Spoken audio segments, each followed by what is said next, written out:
নমস্কার। খোলা জানালার একটি নতুন পর্বে আপনাদের স্বাগত। আশা করি সবাই ভালো আছেন।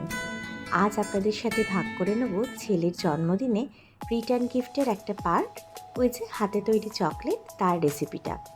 তার জন্য লাগবে চকলেটের মোল্ড আর চকলেটের কম্পাউন্ড। আমি ব্যবহার করি ডার্ক আর মিল্ক কম্পাউন্ড। চকলেটের মোল্ডগুলোকে ভালো করে পরিষ্কার করে নিয়ে এই যে ডার্ক আর মিল্ক কম্পাউন্ডটাকে সমান পরিমাণে নিয়ে মাইক্রোওয়েভে 30 to 40 সেকেন্ডস গরম করে নেব।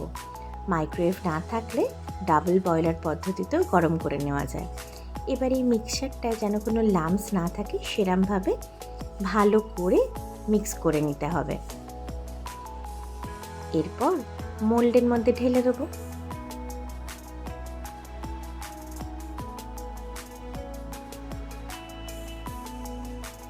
মোল্ডে ঢেলে ফ্রিজারে 3 থেকে 4 মিনিট রাখলেই সহজেই তৈরি হয়ে যাবে বাড়িতে বানানো হাতে তৈরি চকলেট, যা খেয়ে বাচ্চারা কিন্তু খুবই খুশি হয় এবং সেই ফিডব্যাক কিন্তু আমি হাতেই পাই।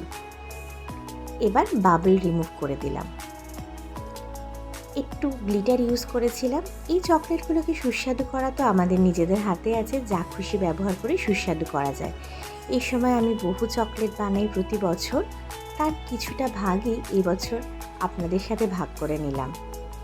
জানাবেন এই রেসিপি আপনাদের কেমন লাগলো, আর নিজেরাও কিন্তু ট্রাই করতে পারেন বাড়িতে। বাচ্চারা কিন্তু খুব খুশি হয়।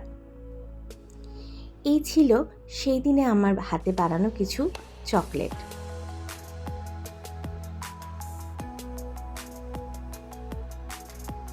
এরপর আসবে প্যাকেজিং, যা কিন্তু খুব ইম্পর্টেন্ট বাচ্চাদের হাতে তুলে দেওয়ার জন্য।